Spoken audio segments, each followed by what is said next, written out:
Roi du sofa aujourd'hui, nous recevons, cher JC. Olivier Larue. Ouais. Parce que Michel, c'est le Grand Prix de Montréal qui s'en vient bientôt. Fait qu'on invite notre expert F1. Ben oui, il va être là.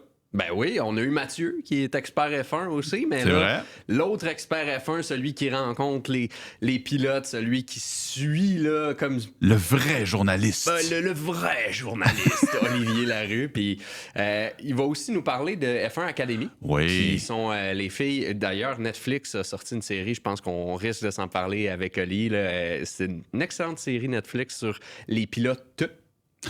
C'est des pilotes. C'est pour les hommes aussi, mais... Réaction exagérée, mon cher jeune homme. Tu veux nous parler des Canadiens de Montréal? C'est quoi cette équipe-là? Oui, ben dans les dernières semaines, Ouais. on a toujours un nouvel ajout pour le CH. Il y a un moment donné, est-ce qu'on va chercher Mitch Marner? Est-ce qu'on va donner une offre hostile à Mason McTavish? Est-ce qu'on va chercher J.J. Peterka? Ah ouais, ça drop des noms. J'en ai un nouveau nom pour toi, mon C'est Mike. qui? C'est qui? Jack Eichel. OK. Attends, là, il va falloir que tu me vendes ta salade solide. là. T'attendais pas à ça? T'as vu? Non, pas en tout. Mais j'ai comme plein de questions. Vas-y. Puis j'ai déjà mes réponses préétablies. Là. Jack Eichel. Ouais. À Montréal. Ouais. Comment? Comment? Premièrement, Jack Eichel est joueur autonome à la fin de la prochaine saison. Sans compensation. Là. Donc, il va écouler la dernière année de son contrat. Le 1er juillet, techniquement, il peut signer une prolongation de contrat avec Vegas et potentiellement qu'il va signer une prolongation de contrat avec Vegas. C'est leur meilleur joueur. Peut-être pas le 1er juillet, mais ouais. moi, je pense que ça va arriver. C'est ça. Là où j'irais essayer de convaincre Vegas si j'étais Kent Hughes, c'est Vegas, là, honnêtement, oui, ils veulent toujours gagner, mais dans les prochaines années, là, ce noyau-là est super vieillissant. T'as pu... Tu sais, oui, t'as Jack Eichel, mais tu sais, Alex Pietrangelo est vieillissant. Chez Theodore, c'est pas si pire. Mais après ça, là, ça commence, tu sais, Ivan Barbachev... Ah, mais justement, tu vas pas vouloir garder un gars comme Jack Eichel qui a quoi, 28? Ouais, mais est-ce que tu veux aller dans une reconstruction avec un gars qui va te coûter des X nombre de millions de dollars? Dans le sens où... Tu sais, oui, peut-être que Vegas va vouloir ça, mais si j'étais le Canadien, j'irais faire une coupe de téléphone là, à Kelly McCrimmon pour dire regarde, Jack Eichel, là, je sais que vous avez peut-être un intérêt en Mitch Marner, peut-être que vous essayez de repartir la machine, mais honnêtement, ils n'ont pas d'espoir. Ils ont zéro espoir. Ils ont Trevor Connolly comme espoir, là, les Golden Knights. Après ça, c'est terminé. Mais là, Jack Eichel, il coûte 10 millions. En ce moment, ouais. Ouais. Il va coûter pas mal plus cher que ça après. Mettons, là, qu'il demande 14. C'est quand même juste 4 millions de plus pour les Golden Knights. Là. C'est pas passé de 6 à 14. Oui, ça, je suis d'accord. C'est comme je sais pas, un Rantanen qui gagnait beaucoup moins que ce qu'il gagne là, puis il y a quand même un gros jump de salaire. Même chose pour Slafkovský qui passe de son salaire recru à 7,8 millions, 7,7. C'est un gros jump, mais là, lui, ça va être juste 3-4 millions de plus. Mais mon point est, si tu le signes, puis t'as pas d'espoir, puis t'as pas de... Tu t'en vas où avec ça? Après ça, est-ce que tu vas devenir une équipe médiocre dans le sens qui moins bonne, qui va se battre pour une place en série, qui aura jamais de bon choix au repêchage, tu peux pas te fier uniquement sur ce gars-là. Oui, il y a eu des rumeurs comme quoi qui ont essayé d'aller chercher Mitch Marner durant la date limite des transactions, même avant. Mais là, c'est pas avec Mitch Marner et Jack Eichel que les Golden Knights et Shea Theodore, mettons, qui vont se rendre le plus loin possible. Tu sais, Alex Pietrangelo, il reste pas 5 ans là, à ce gars-là. Fait que moi, si j'approche les Golden Knights, je leur dis, moi, j'en ai plein d'espoir. Ben c'est ça, tu leur donnes quoi? Honnêtement, t'as pas le choix. T'sais, c'est un gars, on parle là, des top 30 de points dans les 3 dernières saisons ensemble. Là. Oui, candidat au trophée Selke aussi, je pense. Ouais, ou les Debing. T'as ou pas le choix de donner au minimum des gros gars de tes 2 premiers trios. T'as pas le choix, là. T'as pas le choix. Fait que tu y vas avec... Je sais pas s'il irait vers la quantité plus que la qualité, mais pour moi, Cole Caulfield est parti. Assurément. Hey, tu remodèles l'équipe sur un méchant temps. T'as potentiellement... Puis ça, on pourrait s'en mordre les doigts, mais un David Randbacker qui partirait aussi. Et Mike, on parle d'un gars qui a 28 ans, qui lui reste encore énormément de hockey devant lui. Un gars qui était un plus qu'un point par match, là. T'sais, Oui. Puis tu veux un duo de centre incroyable. Suzuki, Jack Eichel, là, quand même pas mauvais, là. Ouais, mais t'aurais pu Caulfield, puis t'aurais pu de Caulfield, là, Reinbacher. c'est un joueur de périphérie, là. C'est un solide joueur de périphérie. Oui, mais est-ce que tu vas gagner la Coupe Stanley avec Cole Caulfield, juste Cole Caulfield, ou plus Juste avec... lui, non. Non, mais plus avec lui ou avec Jack Eichel? Tu gagnes bien plus avec Jack Eichel. Puis honnêtement, je suis même pas sûr que les Golden Knights disent oui, là, on s'entend, là, je parle de Cole Caulfield, je parle de Reinbacher. Moi, je donnerais minimum un choix de première ronde aussi avec, puis je donnerais peut-être, tu sais, chip in un autre gars comme, je sais pas moi, Caden Primo, ou tu voulais t'en débarrasser. Ouais, Caden Primo, ça devient juste un chip-in dans un échange de même, parce que ça serait un trop gros blockbuster. Puis tu donnes un autre. Tu sais, les Golden Knights, ils ont échangé leur choix de première ronde. Ils ont échangé les gars qui ont repêché en première ronde. Tu sais, ils ont plus rien, là. Non, c'est sûr qu'ils n'ont plus rien, Dans autres, là. 5 ans, cette équipe-là va être. Tu sais, c'est une équipe qui est condamnée dans la ville qu'ils sont à toujours vouloir aller gagner. Mais si tu veux faire un reset là, plutôt qu'une reconstruction, c'est de même que tu le fais. Hey, je m'attendais pas à ça. C'est une réaction exagérée, mais pour moi, le Canadien doit appeler l'état-major des Golden Knights et aller chercher Jack Eichel. Puis si, imagine, ils sont pas capables de le signer, là, ils vont le perdre pour rien. Parce que dans un an, il est joueur autonome, là. Moi, ma mâchoire est en train de tomber. Puis, vu que ma mâchoire est à terre, je peux comme pas parler. J'ai comme... Je suis sans mots. Vous pouvez tous m'envoyer promener dans les commentaires.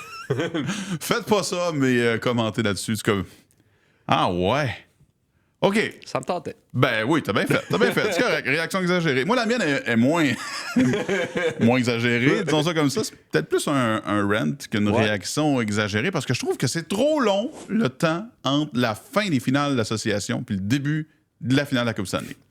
À chaque année, c'est ça. C'est tellement mauvais. À chaque année, on se dit, voyons, ça n'a plus d'allure, parce que en plus, ça tue le momentum. Tu sais, au hockey, là, le momentum, c'est important. Ben là, ils sont en train de le perdre, parce que les Oilers se sont qualifiés le 29 mai pour la finale de la Coupe Stanley, puis le premier match, c'est le 4 juin. Il y a 6 jours.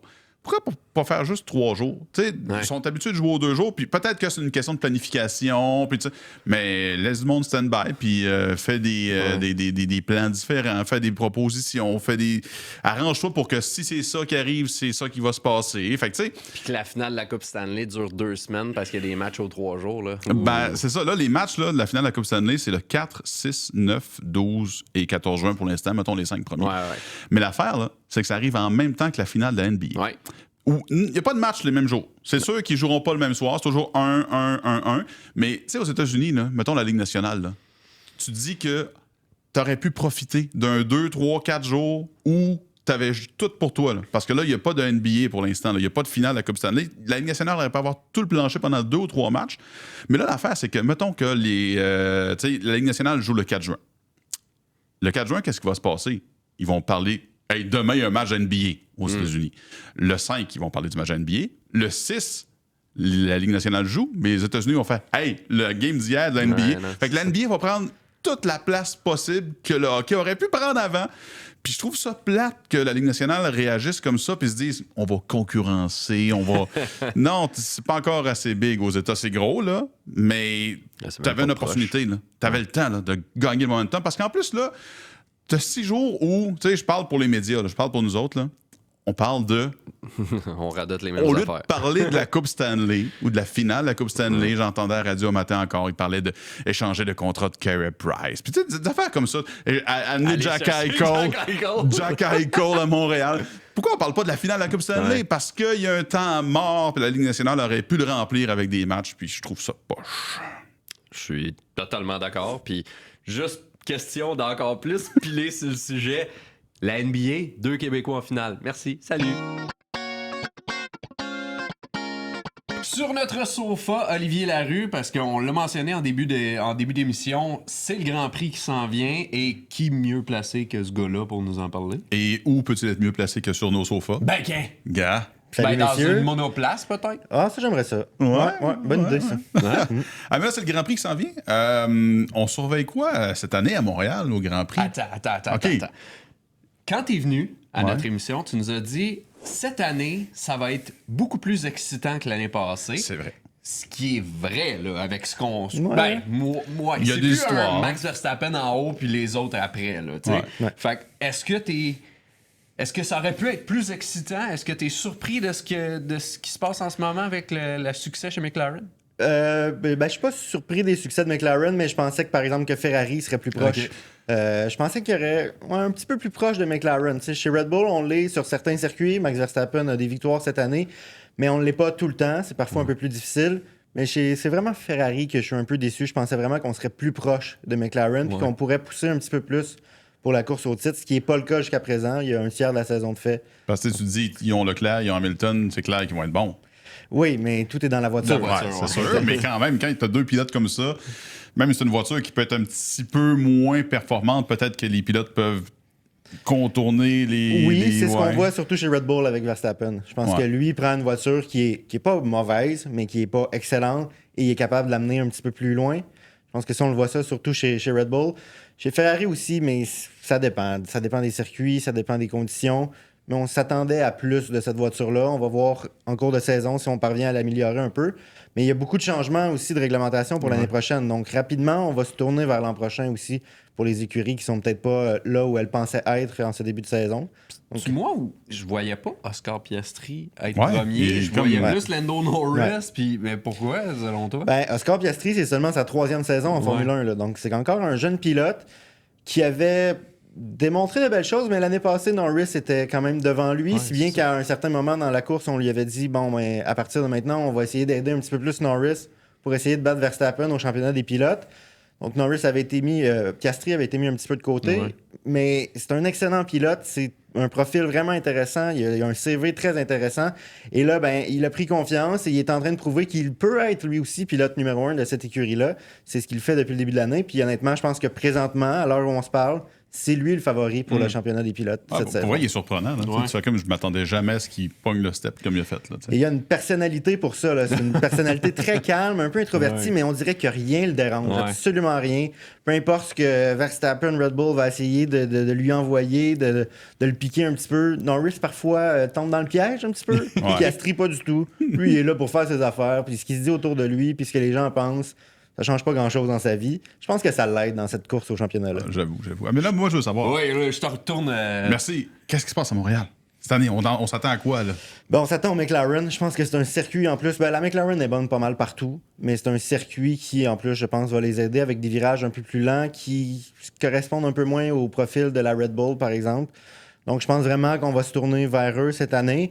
Par la suite, c'est toujours un peu difficile à dire, ça dépend des conditions. S'il fait très chaud, c'est pas bon pour les Mercedes. S'il fait pas trop chaud, ça peut être bon pour les Mercedes. Ou comme l'année passée, pluie, pas pluie, Ben, chaud, exact. pas chaud. S'il pleut, évidemment, n'écartez pas Max Verstappen, surtout pas sous la pluie. Ouais. Donc, on verra les conditions, mais je pense que de prime abord, on se tourne encore une fois vers McLaren. Là, c'est pas une surprise. Je pense que personne va être étonné de m'entendre dire ça.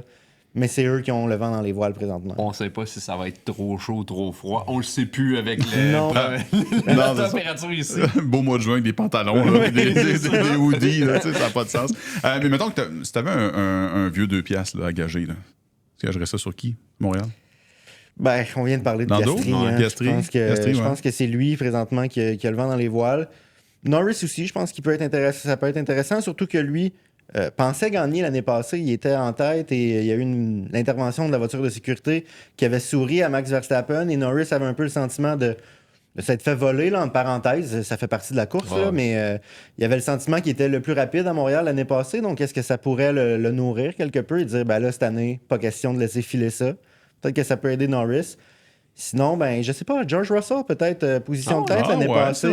On verra on verra comment les Mercedes vont se comporter. C'est difficile à dire d'avance. Ça prend pas de chaleur, ça prend de la fraîcheur chez Mercedes. Mais ouais, j'aime bien Russell. Il a un bon début de saison, position de tête à Montréal l'année passée, donc je pense qu'il va être à suivre également. Là, c'est ton 6e, 7e? Je pense que ça va être mon 8e. 8e? Là, il est rendu à l'étape où il compte pas le nombre de Grands Prix C'est qu'il 7 va ou 8, courir. j'avoue, là. C'est le fun, 7 ça. ou 8, moi. Si je te demandais là, d'en choisir un marquant, à part le premier, parce que tu nous as parlé Ouais. du premier la dernière fois, si je t'en demande un marquant, ce serait lequel? J'ai de la difficulté à cibler une année. Souvent, c'est plus des entrevues qui vont me marquer, des moments que tu passes avec les pilotes ou les membres des écuries. C'est plus ça qui me garde, que je retiens en tête. Donc, ton entrevue marquante? Il y a quelques pilotes qui te marquent par... Comme qui? Valtteri Bottas, j'avais beaucoup aimé ça de rencontrer. C'est tout un personnage. Ouais, exact, mais je sais pas, à ce moment-là, il était chez Mercedes, dans son premier séjour chez Mercedes. Je pense que c'était en 2017 que je l'avais rencontré. C'était sa première année, en fait, chez Mercedes. OK. Je l'avais trouvé, tu sais, le genre de gars qui te regarde dans les yeux, puis qui écoute tes questions, puis qui...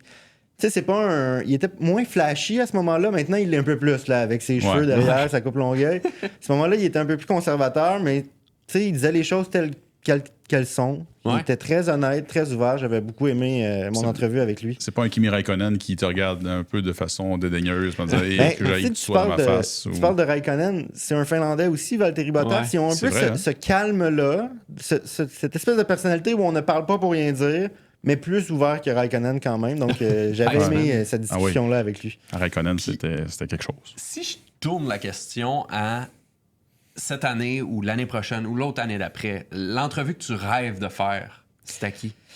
Bien, souvent, les entrevues que je préfère, c'est pas nécessairement les grandes têtes d'affiche de la Formule 1. J'aime faire découvrir aux gens les recrues. Okay. Donc là, je sais pas si on va leur parler en one-on-one, là, on n'a pas encore la liste d'entrevues, mais par exemple, Isaac Hadjar qui a un très bon début de saison, que les gens connaissent pas vraiment. Ça, c'est le genre d'entrevue que j'aime faire parce que ça te permet vraiment d'aller donner de la nouvelle information aux gens puis de faire découvrir des personnes. Puis c'est un Français, fait qu'il parle français. C'est le côté humain, facile. Dans le fond aussi. Oui, aussi. Puis j'aime beaucoup faire des entrevues avec des membres des écuries, des ingénieurs, parce que justement, les gens à la maison les connaissent moins. Fait que ça, c'est le genre d'entrevue que j'aime beaucoup faire. Puis tu sais moins où ça va aller. Fait que tu te laisses un peu plus guider dans la conversation que lorsque tu rencontres, par exemple, Hamilton, Verstappen. C'est super le fun. C'est sûr que c'est... C'est glamour un peu. Ouais, exact. C'est des entrevues qu'on veut faire. Mais en même temps, ils font 40 entrevues par fin de semaine depuis 10 ans. Fait que c'est dur d'aller chercher la nouveauté dans ces entrevues-là. Ils sont quasiment pas blasés, mais c'est redondant un peu. Ouais, exact. Pour eux, oui. Surtout que nous, on est là juste à Montréal. Ouais. On leur pose souvent des questions qu'ils ont déjà vues au cours des Grands Prix précédents. Donc, c'est surtout des entrevues que j'aime faire découvrir de nouvelles personnes aux gens. Tu parles de faire découvrir. Là, les gens, les Montréalais, les Québécois qui vont être au Grand Prix vont pouvoir découvrir quelque chose. On s'en était parlé la première fois, le F1 Academy, qui est une course, qui est un circuit, une série, un circuit pour uniquement les femmes. Ouais. Comment tu entrevois ça? Est-ce que tu vas pouvoir parler aux pilotes? Comment ça va fonctionner? Je pense que oui. Encore là, on n'a pas encore la liste d'entrevues complète, mais on a déjà quelques-unes dont on sait qu'on va parler, notamment chez Red Bull à Chloé Chambers, notamment. Oui, j'ai bien hâte aussi de leur parler. Ça fait exactement partie de ce que je disais, de faire découvrir quelque chose de nouveau aux gens à la maison. Je pense que ça va être une belle découverte. J'ai bien hâte de voir ce qu'elles vont offrir en piste. Puis il y a des profils vraiment intéressants. Là. Il y a Doriane Pain notamment. Quand je suis allé aux 24 heures du Mans, on s'en était parlé en 2023. Elle était là, elle faisait la course. C'est la course la plus prestigieuse au monde, les 24 heures du Mans. Elle a déjà fait ça. Donc c'est pas... c'est vraiment les femmes qui sont très talentueuses puis qui sont capables d'offrir un niveau de compétitivité qui est vraiment intéressant. Puis là, F1 Academy, moi je l'ai pas regardé encore c'est sur Netflix, c'est ça? Oui, Netflix. Il y a une série qui est comme Drive to Survive, j'imagine. Je l'ai pas regardé, mais vous êtes clenché ça en non-stop. Ça vient de sortir, ça a sorti la semaine passée. Ouais. Puis vous l'avez regardé au complet déjà? Oui, c'est 7 épisodes. Puis c'est quoi l'histoire ou les histoires? Y a-t-il des rivalités? On s'attend à quoi dans ces affaires-là? Moi, ce qui m'a surtout marqué, c'est qu'on voit à quel point, on appelle ça la F1 Academy, là, mais c'est pas une F1 pour apprendre. J'ai vraiment remarqué à quel point la pression est forte sur ces femmes-là, qui sont âgées entre 16 et 25 ans, souvent plus autour de 18-20 ans. 16 ans? Ça peut aller à très jeune, mais je pense que dans la majorité, c'est autour de 18, 19, 20 ans. Et on a l'impression que prenez votre temps, apprenez, mais ça va très vite parce qu'ils ont une limite de 2 ans dans la F1 Academy. Donc, prenons par exemple Leah Block, dont on parle beaucoup dans la série. Qui est la fille de Ken Block. Ouais. Le gars qui fait des burns. Lui qui est décédé, mais c'est sa fille. Exact. Et elle, c'est une excellente pilote de rallye. Elle a fait beaucoup de rallycross, un peu comme son père faisait. Mais là, elle est arrivée en F1 Academy, donc avec des monoplaces. C'est un type de voiture qui est complètement différent. C'est un type de conduite qui est complètement différent. Mais là, elle a 2 ans pour faire sa place. Elle n'a jamais fait de monoplace auparavant. Donc, la première année, elle progresse. Ça commence difficilement. Apprend à conduire le char. Ouais, exact. Mais là, cette année, c'est sa dernière chance en F1 Academy. Donc là, elle doit performer tout de suite. Et Moi, c'est ce qui va vraiment marquer de la série, c'est que la pression est immense. C'est incroyable. Parce que la plupart de ces femmes-là n'ont pas nécessairement le financement, les commanditaires pour poursuivre leur carrière par après. Donc, si ça se passe bien, F1 Academy, ben là, ça te permet d'aller te chercher du financement. Si ça se passe pas bien, souvent, c'est la fin de ta carrière en sport automobile. C'est fou. La dernière fois, tu nous parlais d'Abby Pulling, tu avais même un chandail d'elle.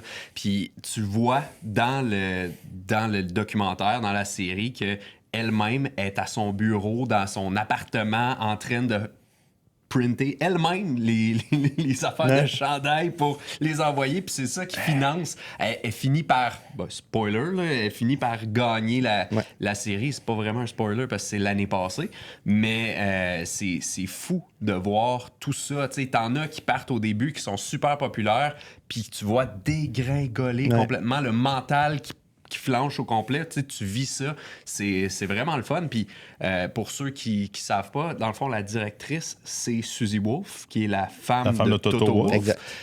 Puis je pense, pour marteler sur le point de c'est impardonnable dans le sens, t'as 2 saisons, puis c'est ça où c'est... Je pense qu'à chaque épisode, elle dit ça.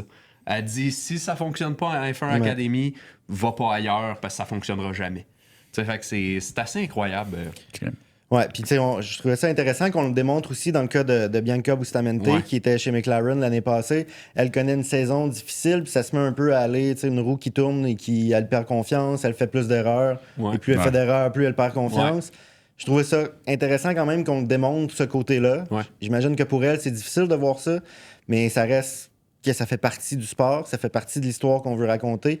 Puis c'est ça, c'est la pression. Parfois, comme Pulling, ça vous permet de performer puis de vous monter. Puis parfois, dans le cas de Bustamante, ça a été difficile pour elle. Puis ça a donné une saison qui était bien en deçà de ses attentes. Heureusement, elle a réussi à se trouver un volant quand même en GB3 cette année. Donc, elle a d'autres chances de démontrer son talent.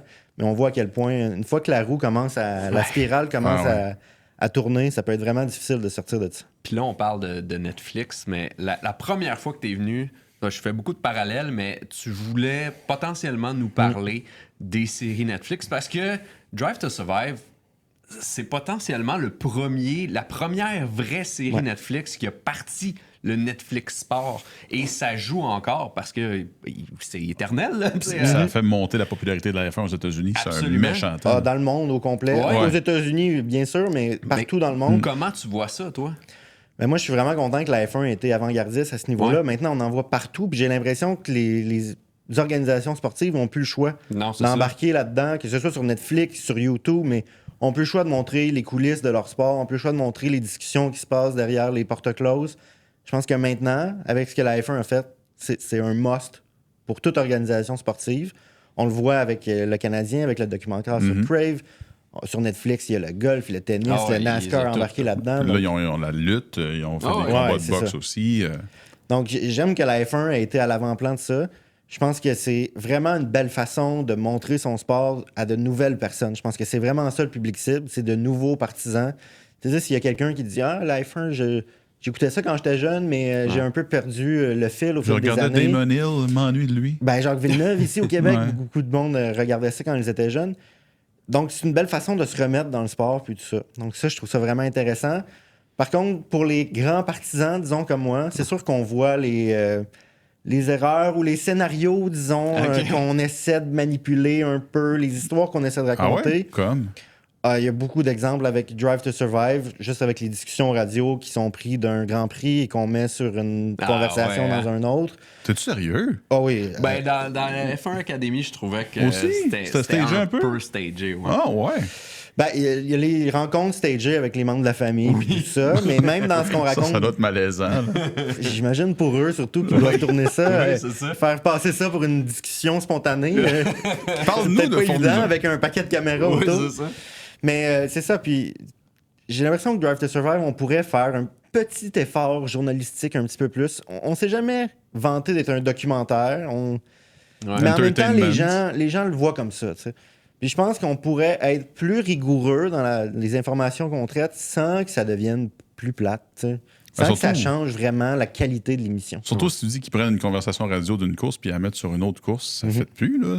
Le contexte n'est plus pareil. Je pense que c'est surtout pour mousser l'entertainment. Puis, tu sais, t'as le goût d'en regarder un autre après parce que là, tu te dis, il se passe de quoi quand. On s'entend que, mettons, l'année passée, tu sais que Max Verstappen a dominé l'année. C'est plus des autres que tu vas regarder, mettons. mais c'est ça, c'est des... Je pense que tu as le côté entertainment qui n'ont pas le choix de faire. C'était ça, là, F1 Academy. Là, tu voyais le souper de famille entre deux personnes qui, à la base, sont introvertis puis qui doivent se dire « Ah, ben là, la course, comment tu vas passer cette course-là? » On s'entend, là. Mais bon, ça fait partie de ça. Puis si tu passes outre ça, je pense que nous autres, c'est parce qu'on travaille là-dedans. Donc, on a l'œil pour ça. Je pense monsieur, madame, tout le monde. Non, c'est ça, exactement. Exactement. Donc, ça permet de raconter l'histoire, d'accrocher les gens. Puis après ça, ben, on veut les accrocher au sport, ensuite de regarder les courses en direct, puis tout ça. Donc, c'est un peu de la façon dont on s'y prend. On va trouver un documentaire avec Oli. Là. Ça, je peux pas dire. Faudrait qu'on fasse quelque chose avec Oli puis sa couverture sur le Grand Prix. Là, puis on invente des scénarios. Oli qui biffe avec Max Verstappen, là, ça serait malade. Ouais, c'est ça. Mais Max n'aime pas quand on manipule les histoires un peu. C'est notamment pour ça qu'il avait refusé de faire Drive to Survive il y a quelques saisons. Hey, si jamais tu fais une entrevue avec Verstappen encore en marchant cette année, fais attention, il peut te rentrer dedans. Oui, on a vu ça cette fin de semaine. Je joue pas à Mario Kart. Faut pas trop le piquer et qu'il devienne impatient. Mais en général, en entrevue, il est super sympathique, honnêtement. Donc, j'ai pas trop de crainte par rapport à ça. Mike, ma première nouvelle insolite, je l'attendais. Là. Comme un peu la semaine dernière avec ma course de saucisses. Là. Ben, il y a une première dans une compétition. La semaine dernière, c'était une première course de saucisses dans l'histoire de l'univers, ça a l'air. Ben là, on a eu droit au premier tournoi de combat entre robots humanoïdes. Ah, parce qu'il y a déjà eu des robots qui se battaient, là, des roues, là, puis ça se pétait, puis ça volait partout. Mais là, humanoïdes? Humanoïdes. Donc, des robots de 1m32, là, ça, c'est 4 pieds 3 environ, là, qui sont comme des mini-humains, qui sont gérés par l'intelligence artificielle. Ça, là, personne les contrôle? Oui. Ils sont à moitié contrôlés par l'intelligence artificielle et à moitié contrôlés par une personne.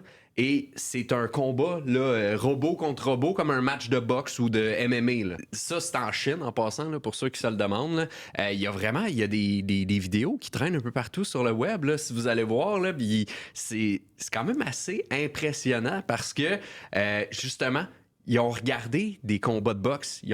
L'intelligence artificielle a regardé des combats de boxe. Fait que les robots apprennent. Fait que les robots, il y a comme un set de mouvements qui est envoyé dans le robot.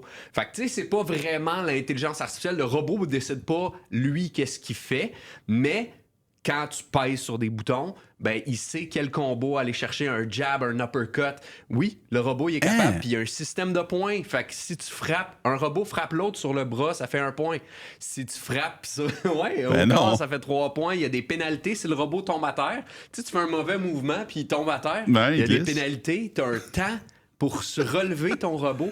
Comme à la boxe? Ouais, c'est exactement ça, mais c'est comme un peu l'hybride dans le sport de combat et l'intelligence artificielle. Puis ça, là, c'est le premier, mais ils pensent à aller chercher des compagnies comme Boston Dynamics qui ont fait des chiens, avec l'espèce de chien, là, ça, c'est freak un peu. Fait que là, ils pensent que si t'as écouté Black pourrait Mirror, aller un jour, ben imagine, là, AI, là, le film avec Will Smith, là, tous les robots, là, on s'en va vers là. Mais je me dis, imagine, là, t'es une compagnie, t'es Boston Dynamics, exemple, là, tu fais un robot, puis tu dépenses du temps, tu dépenses de l'argent, puis tu le fais battre. Puis là, il se fait battre, puis tu perds ton investissement. Tu fais péter ton robot à terre, la pièce qui était la plus importante, elle se casse. Tu fais comme, tu sais, c'est pas mieux là, de se battre à la boxe puis de se péter le cerveau, là, mais financièrement parlant, des robots. Ça fait moins de dommages au corps humain. Ça, c'est sûr. Mais, hey, là, t'as peu. Avant d'y aller avec ma nouvelle insolite, je me dis, imagine, là, les gageurs puis les paris sportifs. Ça ouvre une porte à collusion puis à corruption, puis ça va être grave. Là. Ça, va falloir que ça soit vérifié. Ben oui. Si jamais ça se poursuit, là. OK, ouais. Bon. Fait que voilà, des combats de robots humanoïdes. Hey, moi, je te parle de Golden Ticket. Sais-tu quoi, le Golden Ticket? Ben, dans Charlie et la chocolaterie. J'ai même pas vu ce film-là, mais c'est pas ça. Pardon? Non, c'est pas vu ce film-là, puis c'est pas ça. Okay. Ça a rapport avec le baseball. C'est que quand t'as 8 ans et plus d'ancienneté en tant que joueur des majeurs OK.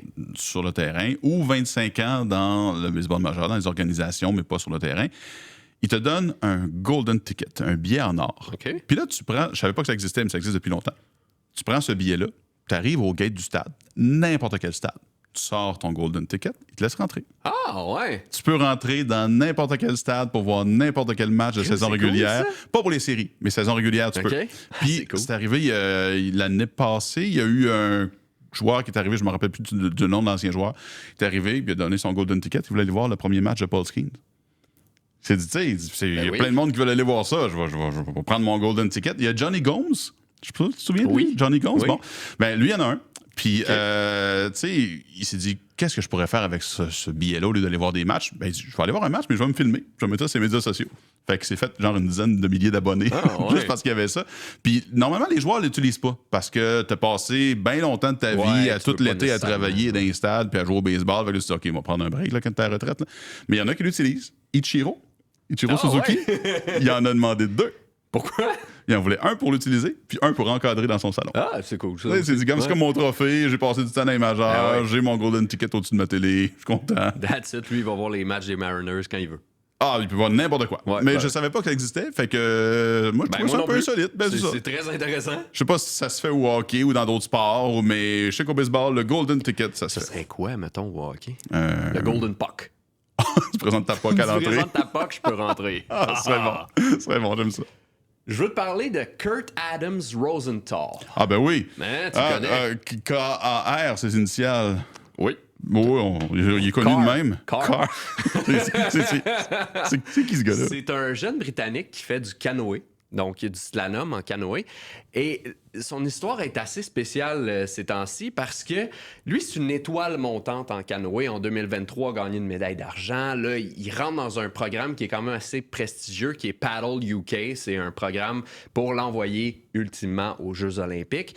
Et le problème, c'est qu'il y a 16 000 € par année de comme financement? bourse de financement. 16 000? 16 000 €. C'est pas beaucoup. C'est pas beaucoup. C'est Mais vraiment pas beaucoup. Alors lui, il a pas le choix, tu sais, au lieu d'avoir une job ou autre chose, tu sais, il faut qu'il ait de l'argent pour financer ses entraînements, ses équipements. Ce qu'il a décidé, c'est de se partir à un compte OnlyFans. Oui. Les Ben, messieurs aussi peuvent avoir oui. des comptes OnlyFans. Oui, puis c'est sûr qu'un gars qui fait du canot, il doit être en shape. Oui, il est en shape, il est bien découpé. Il doit être disons. musclé. Et oui, il a décidé de partir son OnlyFans, donc partir des abonnements, de se financer lui-même. Mais là, quand Paddle UK ont appris ça, ils ont fait comme, ben non, tu peux pas faire ça. Fait que là, il y a une enquête présentement. Lui, il est suspendu. Il n'a pas le droit d'être proche des installations. Il n'a pas le droit d'être proche de l'équipe de Paddle UK en disant... Là, ils n'ont même pas donné de prétexte. Ils ont dit, t'es suspendu, On ne veut pas. on va faire notre enquête. Mais lui, ça a fait des tollés là-bas. Là. Il disait, OK, je comprends que ça peut ternir l'image, mais en même temps, moi, il faut que je me finance. Puis ça fait comme des gros débats là-bas en ce moment parce que pourquoi un athlète ne peut pas faire ça? Il y a eu une athlète au dernier jeu mais non, c'est une athlète canadienne qui est à la pôle. Qui a Oui. qui a un OnlyFans. Je me rappelle plus de son nom, mais oui, je me rappelle de cette histoire-là. C'est pourquoi un athlète ne pourrait pas faire ça pour un peu comme job, si on veut. Je comprends que ça peut ternir l'image du sport. Ça rentre dans la zone grise du malaise. Grise, c'est ça. Fait que là c'est comme, c'est ça, le débat, c'est est-ce que ça devrait être géré par, mettons, Paddle UK ou les grandes entreprises où l'image de l'athlète? Est-ce que le funding, donc l'argent qu'on investit envers les athlètes, est-ce que ça devrait être plus que 16 000 €? Ben, ouais. Puis, tu sais, moi, je me dis, il y a quelqu'un chez Paddle UK là, qui doit se dire, faut que j'aille sur OnlyFans. Faut que je fasse une enquête. Penses-tu qu'il lève toute la main pour aller voir, pour faire l'enquête? Je sais pas. Je sais pas. Moi, je suis enquêteur. Qu'est-ce que tu fais, chérie? J'enquête. Tu n'as pas vu le même? Non. Moi, pas comme ça. Hey, t'avais terminé ton histoire de paddle et de OnlyFans. Moi aussi, je suis dans un sport où on parle... un sport dont on parle pas tant que ça ici. Vraiment pas tant. Le sumo. Oh! C'est le fun, le sumo. Oui. Tu sais, t'as dit sumo puis t'es content. Ben oui. Puis là, j'en vais avoir besoin de mes notes parce que j'avoue, là, je m'y connais pas tant en sumo. No. Mais je te parle de Onosato, qui est devenu le sumo le plus rapide à atteindre le rang de Yokozuna. OK. Il y a 24 ans. C'est un Japonais de 6 pieds 4, 421 livres. C'est un pan de mur, là. Hey! Ah oui, c'est toute une pièce d'homme. OK. Puis là, comme je m'y connais pas tant, je me suis dit, ça veut dire quoi, ça, être le plus rapide à devenir Yokozuna? Parce que moi, Yokozuna, dans ma tête, c'est l'ancien lutteur. Oui, moi aussi. Tu sais, qui se prend sur le bord puis qui atterrit sur l'autre gars. Tu sais. Moi, c'est ça. Fait que j'ai demandé à copilote. Je dis, aide-moi, c'est quoi être Yokozuna? Yokozuna, c'est qu'est-ce qu'il faut faire pour arriver là? Il faut être promu dans la meilleure division, la division Makuuchi. Ensuite, être promu au rang de Oseki. Ça veut dire avoir des résultats constants sur plusieurs tournois. Généralement, 33 victoires sur 3 tournois consécutifs. OK. OK. Faut montrer de la puissance, de la technique et de la dignité. Oui, parce qu'au Japon, c'est pas mal tout le temps ça. Et en tant que Oseki, il faut gagner 2 tournois consécutifs. Ensuite de ça, il faut être recommandé par le conseil de délibération des Yokozuna. Puis même avec les résultats requis, là, c'est pas automatique que ça va une promotion parce que le conseil évalue la dignité et la grâce du lutteur, son comportement sur et en dehors du ring, sa capacité à représenter le sumo avec honneur. Fait que tu sais, il y a beaucoup de choses à faire avant d'arriver pour être Yokozuna. Puis Onosato, lui, a eu besoin de juste 13 tournois. Il a dominé outrageusement. Puis depuis qu'il est tout petit, tout le monde le voit puis ils disent « OK, lui, ça va être un sumo solide. » Il a jamais été tout petit. Il est 400 livres, ce gars-là. J'avoue qu'il n'a jamais vraiment été tout petit. Mais tu sais, ils se sont tous dit « OK, lui, il va être bon. » Là, c'est, comparaison, là, le Conor McDavid du sumo. OK. Ils l'ont vu, en fait... Lui, il va grimper, il va aller les échelons. Puis, tu sais, le conseil, il faut qu'il délibère à savoir s'il est assez apte à devenir Yokozuna. Ça a pris combien de temps, tu penses que le conseil a pris pour délibérer? Je sais pas, normalement, j'imagine 1 heure, peut-être. Ça a pris 6 minutes. La gang s'est réunie, on dit « Hey, ce gars-là, tu veux le résultat? » Oui, d'accord, parfait. Bon, soulons-nous, puis jouons au ping-pong. Quoi? Ça, c'est comme dans les Simpsons. Non? C'est référence aux Simpsons. Mais bref, Onosato est devenu le Yokozuna le plus rapide de l'histoire à 24 ans, après seulement 13 tournois. Jouons au ping-pong. L'événement est incroyable! Regarde du sofa? Que vas-tu regarder de ton sofa? Je regardais du ballon coup de pied. Du bon ballon coup de pied soccer rose de Montréal contre le Rise de Vancouver. C'est samedi le 7 juin à 13h à RDS. Okay. J'ai hâte de voir aussi Latifa Abdou qui a été sélectionnée pour l'équipe canadienne. Cette joueuse-là fait des buts. Ah ouais, c'est incroyable. Beau. Tu regardes les séquences, OK, c'est une sniper. Ouais. Elle déjoue tout, mais quand elle kick le ballon, là, épelaille. Ouais, Latifa Abdou, on va te regarder samedi 13h RDS contre Vancouver. Let's go. Hey, elle a le numéro 99. Tu sais, quand tu joues un sport puis tu mets le chandail numéro 99, là, c'est parce que tu as confiance. Puis, ouais, c'est ça. Je sais pas. C'est sûr qu'elle connaît la référence à Wayne Gretzky. Là, je peux pas croire. Ben, je peux pas croire. Puis même, encore là, même si c'est pas Wayne Gretzky, c'est le plus haut numéro. Tu peux pas aller plus haut. Là. Tu serais malade, le numéro 100, par exemple. Oh, je pense que ça arrivera pas. On en parlera d'un autre épisode un moment donné. Là. Toi, tu vas regarder quoi? Du tennis, on n'en parle pas souvent au Roi du Sofa. La raison est simple, c'est que quand on tourne l'émission, on sait jamais qui va se rendre en finale de chaque tournoi. On sait pas, on veut pas prédire un gagnant ou quoi. Mais en fin de semaine prochaine, c'est les finales de Roland-Garros, autant chez les femmes que chez les hommes à RDS dès 9h. Samedi pour les femmes, dimanche pour les hommes. Et ce que je voulais parler d'eux, c'est Rafael Nadal qui a été honoré, avant le début du tournoi parce qu'il a gagné un bon nombre de tournois. Et là, il passe, on dirait, un peu le flambeau à un autre Espagnol, Carlos Alcaraz, qui a gagné l'an passé, qui pourrait encore gagner cette année. Ça se peut qu'il soit éliminé au moment que tu écoutes ça, mais c'est pas grave. Il va gagner une prochaine année, ça, c'est certain. Puis chez les femmes, il y a Iga Swiatek, qui pourrait être éliminé encore une fois, mais qui a gagné les 3 derniers. Fait que pourquoi pas 4? Moi, je comprends pas pourquoi il n'y a pas une épicerie québécoise qui a commenté de pas elle. Son prénom, c'est Iga. Ouais. Ben, le stade IGA. Je pense, je me rappelle plus qui en avait parlé. Je sais pas si c'était Antonin qui avait parlé de ça quand il était venu à l'Omnium Banque Nationale, mais elle trouvait ça bien drôle. Ben, tu sais, j'avoue que t'arrives puis le stade de ton prénom, là, Oui, tu fais comme c'est ça. oh, déjà! C'est moi qui gagne. Et puis c'est déjà fini. Oui. Pour les Rois du Sofa. Merci beaucoup Oui. à tout le monde qui nous écoute sur les plateformes audio, iHeartRadio, entre autres, et sur YouTube. Ce qui est le fun, là, c'est qu'on a des commentaires des gens, puis sérieux, ça nous fait réfléchir à différentes opinions qu'on a. Puis j'espère qu'il y a des gens qui vont commenter ton Jack Eichel à Montréal. Come on! Peut-être, on va espérer. C'est sûr, sûrement. Puis merci de continuer aussi sur les extraits courts. Souvent, vous nous commentez ça, vous nous relancez là-dessus, vous nous envoyez promener des fois, mais c'est ça qui est ça. Puis ça marche bien. Il n'y a pas longtemps, on a passé le cap des 5 millions de vues sur nos extraits courts, entre autres. Fait que... Merci à vous.